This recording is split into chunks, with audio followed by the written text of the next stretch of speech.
leta ya Amerika ntiyashobora gufyatura canke gukora amafaranga arengeye inzahabu bafise muri stock. Ushobora kwibaza uti none by'ukuri yari umuyapani? Uyo Satoshi Nakamoto by'ukuri gushika uno munsi aho tugeze isi y'uno munsi ya 2025 nta muntu n'umwe azi ingene asa. Bivuye kuki? Kuri ya ngingo ya President Nixon yo gufyatura amafaranga uko yishakiye.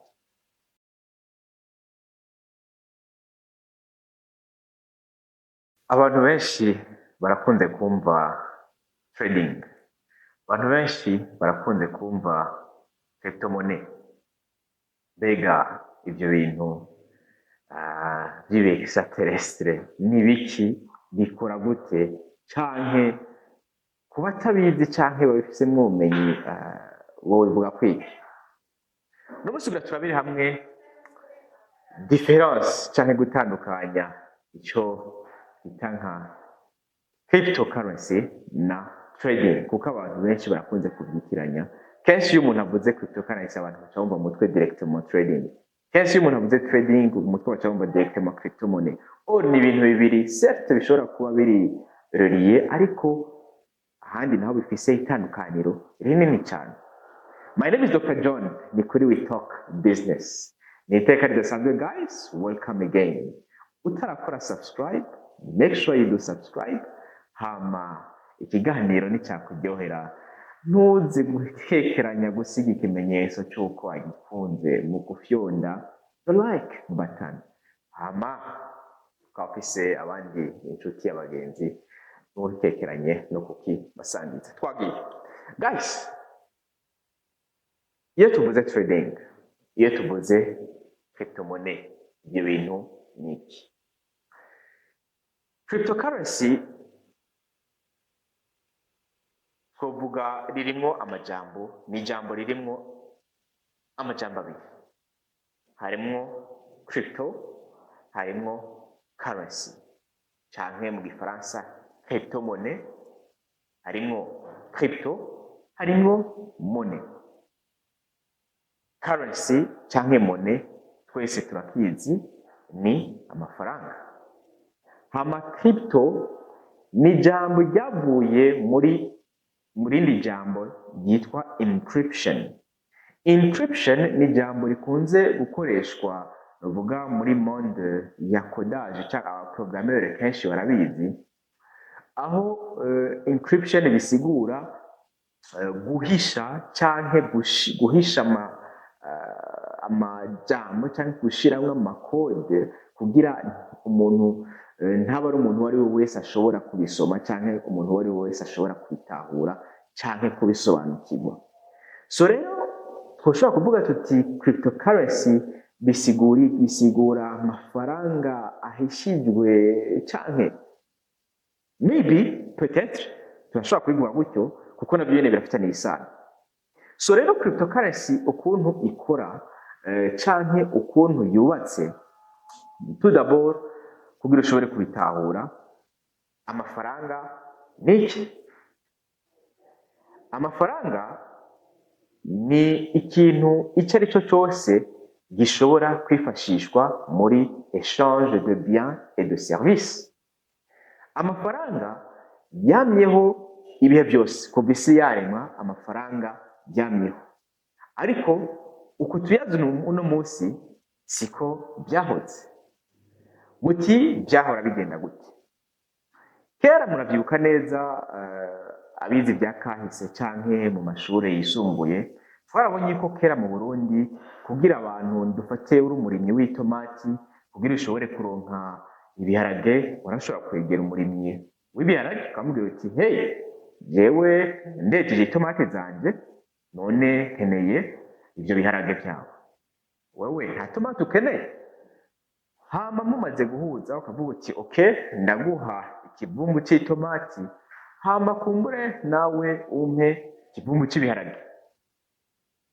Hama mugaca mukora iyo exchange, wewe ugatahana ibiharage undi nawe agatahana itomati. Iyo rero niyo bita talk, niyo novuga isi canke kiremwa muntu yahereye ko mu kugira échange de biens et de services, ariko nibyo ni ukuvuga umuntu avuze yuko itomati canke ibiharage vyigeze kuba amafaranga vyo nyene ubwavyo iyo bagiye kure y'ukuri. Ariko iyo systeme yaje guhura n'ibibazo muti bihe. Umuntu yarashobora kuba atunze inka, ni ukuvuga ari umworozi, akaba akeneye nuvuga ibiraya, mugabo akavuga ati okay, none ko nkeneye ibiraya, iyi nka yanje nanje nkaba mfise inyama, iyi nka bigende gute, ndayimuha yose ampa ibiraya bingana gute? Ni ukuvuga haragiye kuzamo ikibazo kijanye na equilibre, ni ukuvuga kuba equitable hagati y'ivy'umwe azana n'ivyo wundi atanga. Arivyo vyatumye rero iyo systeme bita troc itaramba cyane, ariko havuye yuko iza gusubirizwa n'izindi systeme. Muti zihe? Ino mu iwacu muri Afrika ishobora kuba itahashitse canke naho yoba yarashitse ikaba yageze kuvuga no ku bice vya Afrika vyegereye inyanja, ndavuga y'Abahindi canke ya Pacifique canke Atlantique. Iyo ni systeme havutse ni y'umunyu, n'umunyu urabaye amafaranga, kuvuga yuko umuntu yarashobora kuzana umunyu wiwe hama nawe ukamuha ibindi ivyo byose woba utunze, yaba ibidede canke iki. Ni ukuvuga n'umunyu n'ibidede vyarigeze kuba amafaranga vyo nyene ubwavyo, ariko navyo nyene vyagiye bagiye gusanga mu dutotsi, niho havuye yuko baza kuzana inzahabu, bakavuga ati okay, hari ikintu twatoye gishobora kuba kigoye no kuboneka, reka ico kintu tukigire amafaranga, ni ukuvuga kidufashe mu guhanahana ibidandazwa n'abantu canke n'ibintu. Nuko rero inzahabu zaramaze igihe kirekire cyane, imyaka ibihumbi n'ibihumbi, gushika aho babonye yuko okay, izi nzahabu nk'ubu nkeneye itongo, ese nzokwama nikorera isanduku yuzuye inzahabu ngiye kurondera akantu gasanzwe? Niho havuye rero yuko bagenda barafractiona, barakora udupiese tw'inzahabu, udupiese duto. Ariko iyo systeme nayo nyene ntiyagiye kuramba. Kurya abantu bakunze kuvuga ibintu byinshi ati bivukiye muri Amerika, niho n'ibindi novuga byavukiye, kuko guverinoma ya Amerika yaciye ivuga iti okay, désormais birabujijwe yuko umuntu ku giti ciwe atunga inzahabu mu nzu. Ni ukuvuga iki? Uzifise wari utegetswe kuzizana leta canke guverinoma ya Amerika ikazikubikira. Umuntu yategereye neza, hari ikintu cari gihejeje kuvuka nyene. Ico kintu ni giki? Ni ikintu citwa ibanki.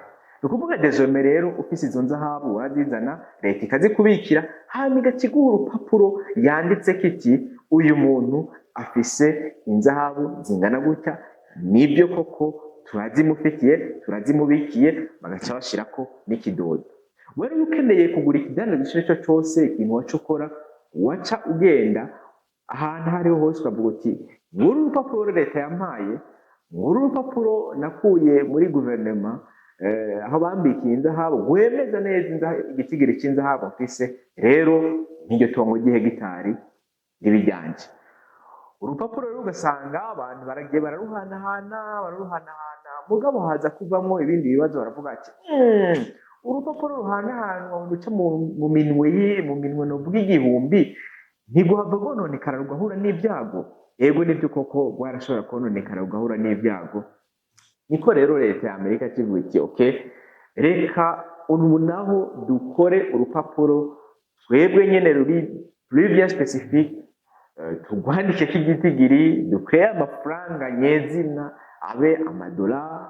Ni ukuvuga ico gihe rero amafaranga amadolari yari backed na gold na l'or. Bisigura iki? Leta ya Amerika ntiyashobora gufyatura canke gukora amafaranga arengeye inzahabu bafise muri stock. Ni ukuvuga iki? Amafaranga yose yaba ari en circulation, yaba ari equitable, yaba ajanye n'igitigiri canke na stock z'inzahabu bafise mu bubiko. Ariko rero ngiyi intambara y'isi yose iradutse, intambara ya mbere y'isi, intambara ya kabiri y'isi, Amerika iza gushiramwo amafaranga cyane, Amerika iza no kuvuga gushira igitugu cayo ku bihugu byinshi by'isi. Biza gusanga rero Amerika iza kwisanga ivuga iti okay, turakeneye no kwimpoza ifaranga ryacu, turakeneye yuko bazohora bakoresha amafaranga yacu, reka rero dutangure kugira nte ariyo tubaha. Ejo bundi rero atari kera cyane mu marezane 70 niho Perezida Nixon yavuga ati kubera yuko isi twayitegetse koko gukoresha amafaranga yacu, kubera yuko amafaranga dufise ari en circulation ahuye neza n'inzahabu dufise muri stock, so désormais iyo ngingo turayipfuse, turayihagaritse, ubunye tugiye kuza turafyatura amafaranga yose twishakiye igihe cyose dushatse.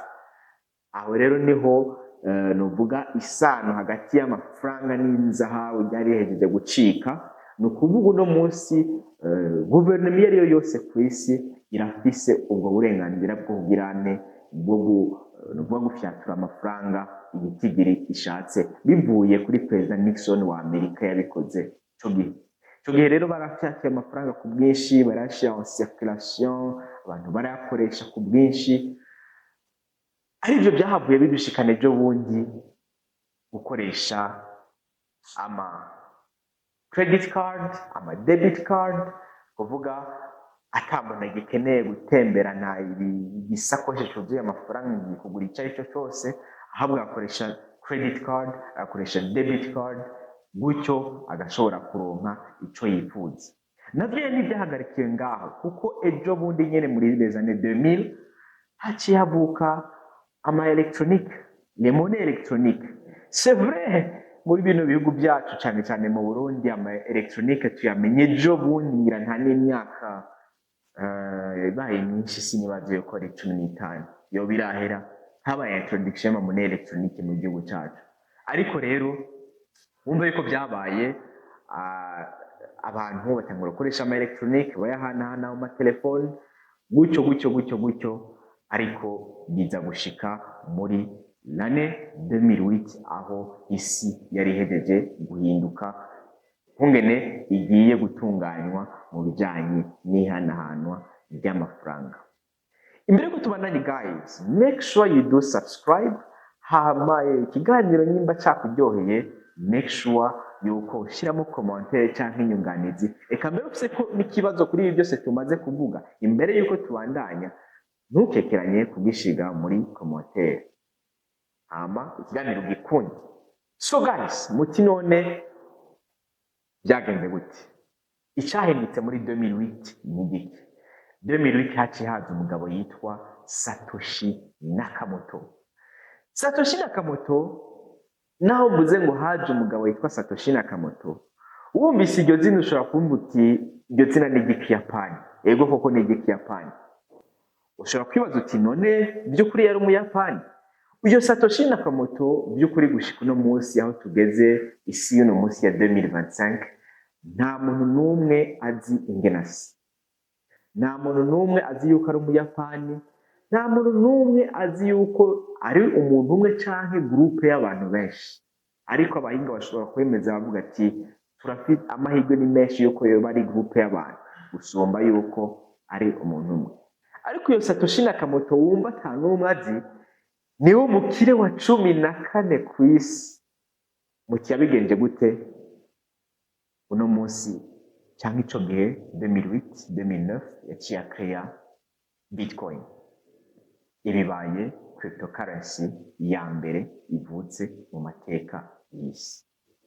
Ukuntu yayikreye rero, yayikreye bitumwe n'agashavu.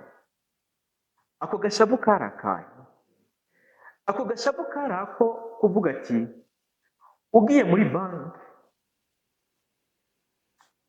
ukarondera kugira des transactions mu kindi gihugu, ndavuga nk'umuntu yoba ari muri Amerika akagomba kugira transaction ya nka 100,000 $, ku muntu ari mu Bufaransa. Mbere si n'ico gihe gusa, n'uno munsi niko bimeze. Banki ibanza kugusiguza iti ayo mafaranga nivyo n'ayawe, mugabo yamuhaye kubera iki, uyu muntu ninde, mufitaniye isano nyabaki, bakagusaba utuntu tw'udupapuro twinshi, mugabo amafaranga ari ayawe. Iryo niryo shavu rya mbere Satoshi Nakamoto yavuze ati kubera iki amafaranga ari ayanje, mumbuza kuyarungikira uwo nshatse wese kw'isi. Niko bimeze. Ushobora kuba ufise inshuti yawe iri mu Bufaransa canke mu Bubirigi, mubwira uti uzorungike nk'ibihumbi 10 ino muri Afurika. Ndazi agiye muri banki yo mu Bufaransa barenda kumusiguza impamvu arungitse amafaranga, kandi kenshi ugasanga bitwaye n'igihe kirekire cyane, indwi zibiri, canke bakanamwankira iyo transaction yo kwiba. Ibyo byose biri mu bintu byatumye Satoshi Nakamoto agira frustration. Frustration ya gatatu rero ifitaniye isano na kahise twabonye k'amafaranga ni iyihe. Muri 2008 habaye ico bita crise financière de subprime, aho ibintu byinshi byatakaje agaciro, amazu aratakaza agaciro, real estate iratakaza agaciro, bivuye kuri ya ngingo ya President Nixon yo gufyatura amafaranga uko yishaka. So rero ibyo byose biri mu byatumye, ntituja kujya mu madetaye maremare, peut-être bizobigaruka ko neza mu yindi video, biri mu byatumye Satoshi Nakamoto avuga ati reka créer Bitcoin. Bitcoin rero canke cryptocurrency yari yose ikora gute? Amafaranga niwe ubu yafise, ni ukuvuga uyarungikira uwo ushatse wese kw'isi. Aho turiko turavuga ukuntu Bitcoin isanzwe ikora, ukuntu ya encryption ikora. Ivyo nivyo byatumye Satoshi Nakamoto abigenza gutyo. Rero cryptocurrency ni amafaranga uba ufise wewe nyene, icyo bita private key. Ushobora no kuboroka iyo private key. Iyo private key wamara kuyiboroka, mbere wanashaka ukarengana imbibe z'ibihugu wiyambariye ibutura gusa n'agashati gusa, atakindi kintu witwaje, mugabo witwaje bya biharuro waborotse mu mutwe. Mugabo muri ibyo biharuro muri ya private key yawe akaba ariho harimo za Bitcoin zawe, akaba harimo za cryptocurrency zawe. Wumva rero yuko ushobora kujyana amafaranga menshi cyane mu mutwe wawe atabona n'umwe abizi. Washika muri Tanzania ukabwira umuntu uti nkiza telefone ikintu nikorera, ukajya muri application ugashiramwo za private key, kubera waziborotse amafaranga ugashobora kuyabona hamukayarotira ukayakoresha ibindi. So rero iyo nibyo Satoshi Nakamoto nico bita encryption. Aha duhejeje kubona icyo ari cyo cryptocurrency. Tudatevye rero reka tuje kuri cha trading. Trading ni iki? Trading novuga yuko hari abantu bashobora kuvuga ati no muri cryptocurrency harimo trading. Ego koko nivyo, gusa ariko trading turiko turavuga ngaha ni trading ifitaniye isano na speculation kuri les marchés financiers. Trading rero ukuntu ikora, wowe uravuga uti jewe ndizera yuko marché igira iduge agaciro, hama ugaca ugura. Ego koko ntubura imana, bishobora kuba byo ibyo wabonye cyangwa ntibibe byo, ugaca mu gihe bibaye byo ukunguka, mu gihe bitabaye byo ugahomba. Ariko trading ni speculation kuri marché. Mu gihe speculation ntuyikora uko nyene nk'akamari, hariyo ama analyse ubanza gukora. Kenshi na kenshi rero analyse bakunze kurekomanda ni z'ubwoko butatu. Hariho analyse technique, analyse fondamentale na analyse psychologique. Analyse technique urayiga muri MetaVision, turayigisha, ushobora no kutwegera mugabo wumve neza yuko analyse technique ni uko kuntu wiga kuraba marché amapattern amasupport resistance hari n'abakoresha ama indicateur bikabafasha guprena decision bavuga bati okay ngize combinaison y'ano mafacteur yose ndabona yuko marché igira idubuge ndabona yuko marché igira imanuka. That's number one. Number two, analyse fondamentale. Muri trading birekomande yuko ukuri umuntu iyo uri umuntu akora trading utegereza kuba uri wa muntu akurikira amakuru.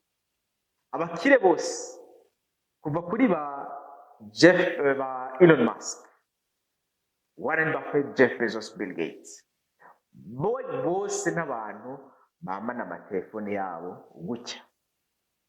Bisigura iki? Information yose ibaye ku isi bategereza kuba bayimenye.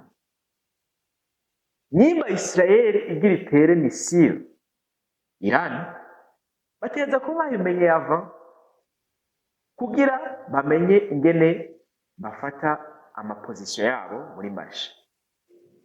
Bisha bitwereka neza yuko rero abakire benshi cyangwa nka bose bakomeye ku isi, umuntu avuze ko bo bari abatrader niyo bagiye kure y'ukuri, kuko bategerezwa kuba bari update ku ma decision financière yabo mu gukurikira amakuru ariyo bita analyse fondamentale. So rero iyo uri umutrader ukaba udakurikira amakuru, well, I don't know what to tell you. Point ya gatatu ariyo analyse psychologique. Iyo nayo tugereza kwibaza uti okay, uno munsi marché igeze he? Est-ce que marché iri muri euphorie cyangwa marché iri mu bwoba? Rero biri recommande yuko ufata position yo kugurisha mu gihe marché iri muri euphorie, mugafata position kugura mu gihe marché iri mu bwoba. No kuvuga cagiye abantu bafite ubwoba bwinshi, ukuvuga bati ho ndakeneye kuva muri marché, tugiye ni wowe uca uvuga uti ndabutse. Certes, ibyo ntibikwiye, ukeneye kumenya byinshi about trading, MetaVision, turayigisha, karibu, twegere. Gusa, this was the video. New difference entre cryptocurrency and trading. My name is Dr. John. Of course, here we talk business. Guys, don't forget to do subscribe. Gano na nyimbo wagikunze. Siga ikimenyetso cyo kwerekana yuko wagikunze mu gushyiraho like. Mufise ikibazo icyo aricyo cyose, inyunganizi canke ikintu ufise wokongera ko, ntibagire urisiga muri commentaire, byo duhimbara cyane. Hey, isangize nawe mugenzi wawe mwe ariko muraganira ibintu bya trading, wa muntu mwe ariko muraganira ibintu bya cryptocurrency. Again, taha. Love you so much guys. Bye bye.